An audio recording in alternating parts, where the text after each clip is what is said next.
If you aren't cheating in sales, you are not trying. Now, if you guys don't know who I am, my name's Jake. I'm 20 years old. I'm a closer here at the LLC. If you don't know who we are, we're an info product agency. Go check us out on socials, but we run some of the biggest offers in the space. Last month alone, I collected over $300,000 cash collected. I put over $30,000 in my pocket, profit, commissions, without having to do anything except take sales calls, while most reps on the offer are making a third of that. Now today I'm going to walk you through exactly what I did to make that possible without going over all the same basic regurgitated stuff that every other high ticket sales guru out there tells you. And I'm warning you guys right now, some people will see this and call it cheating. Now the funny thing is these cheats don't just apply to sales, they apply to any type of business out there. If you're in a competitive space, these are the tactics, these are the little things that you can do that are going to put you ahead of everyone around you. Now, when it comes to cheating in sales and in business and in life, there's two rules that you must live by.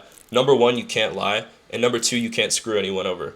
Everything other than that is fair game. Now, before we get into the 6 different cheats, I'm going to go ahead and elaborate on those 2 rules that I mentioned. Rule number 1 is that you cannot lie. You cannot tell the prospect something that isn't true. You cannot make false income claims or false promises. You can't lie to your sales manager. You can't lie to your growth operator, the customer success manager, your other fellow sales reps on the team. You cannot lie to anyone. You must tell the truth. Now, number 2 is that you cannot negatively affect other people. What I mean by that is you can't sabotage your teammates. You can't sabotage other sales reps. You can't steal leads that are theirs and that they're assigned to, that they still have access to.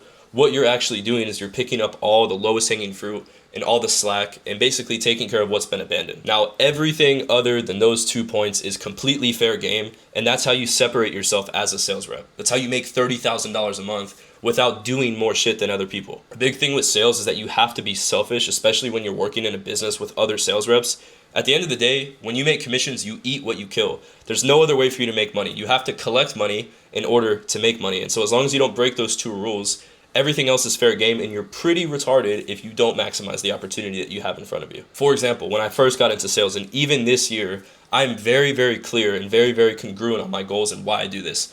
I'm not doing this to retire my mom right now. I'm not doing this to buy my brother a car. I'm not doing this for any other reason other than I need to stack as much money in my bank account as possible so I can safely move cities, so I can legally pay my taxes, and so eventually I can do those things. But you have to be selfish at the start. I'm doing this for me. I'm working on behalf of putting more money in my pocket and nothing greater than that. Obviously, be moral and be ethical. And that's the thing that most people won't tell you, is that to get successful, especially in a highly competitive industry like sales, you have to be selfish. Now, the reason this works is because you live in congruence. I'm not pretending to be some nice guy. I'm not pretending that I have a greater vision, that I want to help the world and plant more trees like Mr. Beast. No, I'm very honest with my intentions. And obviously my intention is to help people and be moral. But at the end of the day, the reason why I work so hard is for myself. It's a selfish desire, so that once I'm selfish, then I can be giving in the future because I'll have more money in my pocket. Most people will not tell you this, I'm telling you. And you would think it has the opposite effect, but actually people trust you more when you're honest about your intentions. Obviously, on a call, if somebody's a bad fit, I'm not going to sell them if it's not actually going to help them. But if you're honest with your intentions, you will then get more trust. You cannot be someone or fake someone that you're not. Okay, now that we prefaced those 2 rules, it's time to get into the actual sauce inside the video of how to cheat at sales, and there's 6 ways that I do this. Okay, cheat number 1 of how you can make more money in sales is steal all the follow-ups. When most reps don't close a deal, that lead is completely abandoned for the rest of its existence until maybe it reapplies and you see a new application. But most people either hop on a call and they buy or they don't buy. And if they're in category number 2 where they don't buy, they'll never be seen or heard from again. Now, what that actually means for high performers like myself, and ideally you once you watch this video, is going and finding all the money that's being left on the table by not following up with people. Now, there's different categories and things that you should be doing before you start stealing other people's follow-ups, but one thing that I do in my workflow, my RGA, my revenue generating activities, is going through all the non-closes, going through everybody else's follow-ups that nobody's hitting because they're there and they're free money. Now, it's funny because people think that follow-ups are dead, but my psychology behind follow-ups is these are some of the warmest leads that you can possibly talk to. Because if you think about somebody, they applied, they talked to a setter, they hopped onto a call, they know the value, they know the price, and now, they either have to buy or they don't have to buy. Maybe they have some sort of logistical thing going on. Maybe it was fear that crept back up on them. But at the end of the day, these are the warmest people because they're already fully qualified and they're already interested in what we have. The sales rep before just wasn't good enough to close them. So that's where we come into play. Rather than focusing on new leads, rather than focusing on people who aren't interested like most dumb sales reps do, you can just focus on the warmest people and work them from there. Text them, call them, see how they're doing, see if they need more resources or more information before they buy. And it's extremely low-hanging fruit that most people don't pay attention to. Following up is obviously one thing, but cheat number 2 is where the real money comes in. But before we move on to that point, I just want to preface this by saying this is not stealing, okay? Nobody is assigned to these deals. Yes, maybe a closer had talked to them in the past, but if nobody's hitting them, that is free game, that is free money. Those are the different pockets within the business that you can find money that most people don't look. It's like playing hide and seek. You just got to be better at seeking, bro. What are you doing? Now, cheat number 2. This is how I made all of my money today, the day I'm filming this video, is collect payments early. Now, with the offer that I'm on right now, for whatever reason, it's a bit of a slow week, so I haven't taken too many new calls, but all the money I've made today, over $900 in commissions, has all come from collecting second payments early. So let me explain what I mean by that. What most sales reps do is they close somebody on a payment plan. You know, let's say it's a 5K program. They end up closing them for 2K by 3, so a 3 pay. They don't follow up until month 2 when their second payment is owed. Rather than doing that, my process is that I go through my payment tracker every single day. What this starts with is following up with your leads, seeing how they're doing, seeing how they like the program, asking them if they need any help or extra guidance or assistance. But once you do that, once you train them that you're consistently going to be reaching out to them, that's how you get their permission to start asking for new payments earlier or their second payments earlier. Typically, the way I do this is within like 21 days of them joining. So typically, if their second payment is due on day 30, right around day 20, after I know that they like the program, they want to continue having access to it, that's when I go ahead and pitch early payment. Now, the way that you actually do that is typically with payment plans, there's interest. So in the example I gave, it would be a 5K PIF, so 5K upfront, or it comes out to 6K over a payment plan. Now, the way that you actually pitch this to somebody is, you make sure they're doing good. Then one day you give them a ring, they pick up, hey man, how's it going? X, Y, and Z, chop it up a little bit, make sure they don't need help with anything, make sure they're fully satisfied. And then from there, you just pitch them. Like, hey man, I know you're on a payment plan of 2K by 3. Obviously, I just wanted to kind of let you know that the second payment is due in 10 days. I always like to reach out just because I don't want it to like necessarily sneak up on you. That way you're aware. However, I did want to let you know of an option to be able to pay it off early. Typically, the way that works is if you pay it before the 30-day mark, you can actually knock it out early and save $1,000 on the interest by just paying it in full now. Is that something that you would want to go ahead and do? And you'd be surprised the amount of people that say yes, especially when you frame it that way. Especially when you frame it as, hey, I will save you $1,000 if you pay this right now. From there, you collect money early. So you literally put the money in your pocket now. I would take $200 now rather than $300 maybe next week. I'd rather have it now. So you put money in your pocket now. They get to knock it out of the way now. They're fully committed. They're not on a payment plan. They don't have pending debt, and they save money. You're literally helping people by collecting payments early rather than waiting until their second payment and they tell me, yeah, I got to wait because my dog, this happened and my homework and all this. Rather than hearing all those excuses, if you actively follow up with your people, you take care of them, you make sure they're good to go, and then you offer them something that's going to save them money, why would they not say no? Then you put that money in your pocket now versus 30, 60, 90 days down the line. But on top of this, on top of collecting payments early and following up with people's take and not close calls, there's also a completely separate pool of leads that never get touched. I mean, never. Sometimes payment trackers get touched. Sometimes non-closed calls get touched. This is a completely untapped market. So what that means is cheat number 3 is hunt the no-shows. So let's just say someone booked in a call on your calendar. They talked to the setter booked them onto your calendar, and then they don't show up to the meeting.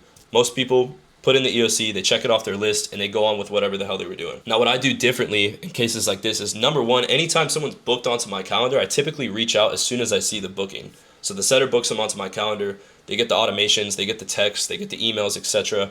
I'm calling them from my personal phone saying, hey, what's good, man? It's Coach Jake from X, Y, and Z's team. Saw that you booked a call for this day and this time. Is that right? Cool. I know, X, Y, and Z sent over some resources for you. Were you able to go through those already? Oh, okay. Yeah. Make sure you do. I see you booked in for 4. Is that going to be a good time for you tomorrow? And sometimes they go, yeah, you know what? I actually told, your setter that 4 p.m. was going to be a good time, but something actually came up and I actually need to do it at 2. Is there any way we can move it? And then boom, you prevent a no-show by reaching out before the call. So the cool thing is that you can do this with your no-shows, and you can also do them with other people's no-shows because most people don't follow up with their no-shows. The way that you should treat every single no-show is that it's a deal that just hasn't been closed yet. Because once again, thinking with the same psychology we were using earlier, these are the warmest leads. These are people who applied, they came through the setting process, the setter qualified them and knows they have the budget, they're actually interested and they booked a call, and then maybe something came up or something happened that caused them to not show up to the call. That's a hesitation you can, switch up and fix, get them back onto the calendar and get them to buy. Now for the first 3 cheats, these were about leads that were already in the pipeline, leads that already exist, leads that are already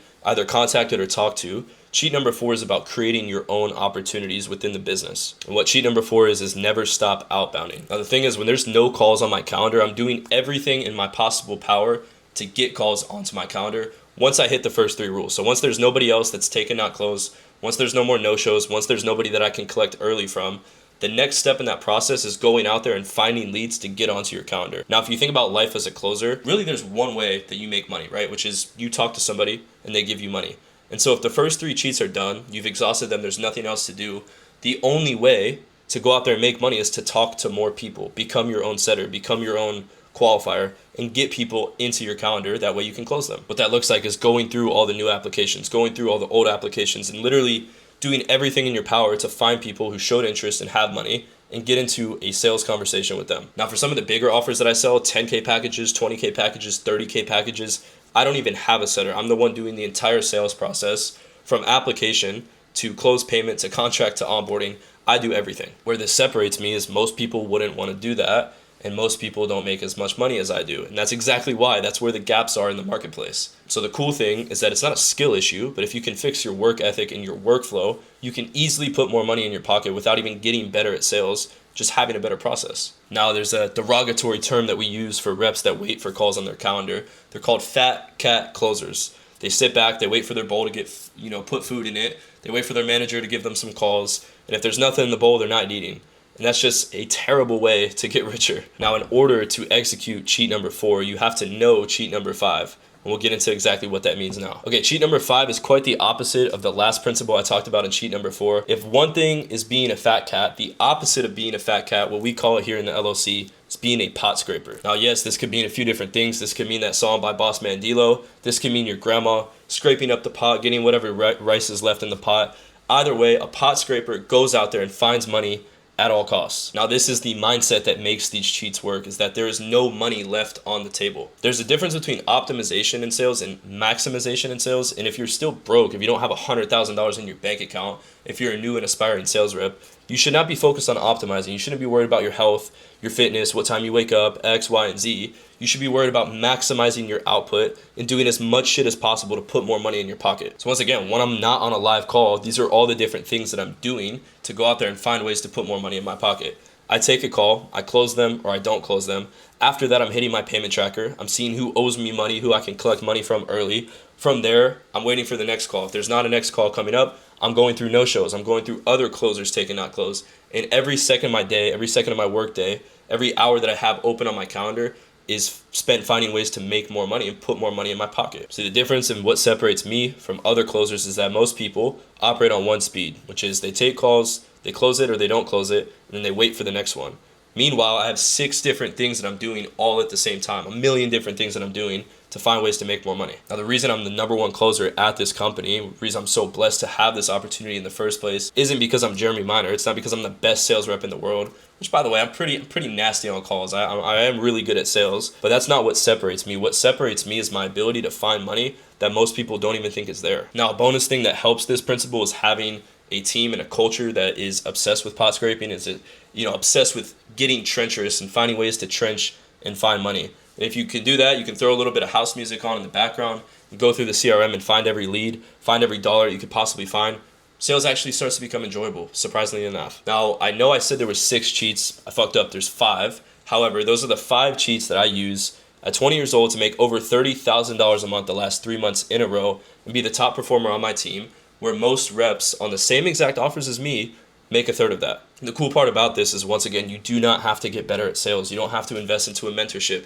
You don't have to learn all this stuff. All you have to do is go out there and implement this. This is all a work ethic and button clicking task. It's not a sales rep ability. All you have to do to put this into action is decide that you're going to be the person who makes a fuck ton more money than everyone else, who does the things that other people don't want to do, and have the mindset shift to go out there and find money rather than waiting for money to come to you. If there's any business, if there's any industry, any sales job where all the money comes to me, please let me know, because I'm going to go apply for it right now. But I'm pretty sure it doesn't exist. Now, that's essentially a wrap on everything. I hope you guys enjoyed. If you want to follow me on Instagram, link is in the bio. DM me questions, but I'm not going to respond to your DM if you don't follow me, so just remember that. Now, if you haven't seen the LLC, if you don't know who we are or what we do, go check out the Instagram. We run some of the biggest info offers in the space, working with some big clients that you probably know. You probably see on your IG Reels or your TikTok or whatever you spend your time doing. And if you do want to learn from guys like myself, guys like Pierre, Benny, people that you guys maybe potentially even look up to, you want to learn how to close, get onto offers, actually get connected in the space just like I did a year ago, I'll put the link in the description for the free LLC sales training. Other than that, hope you guys enjoyed. Peace. See you guys in the next one.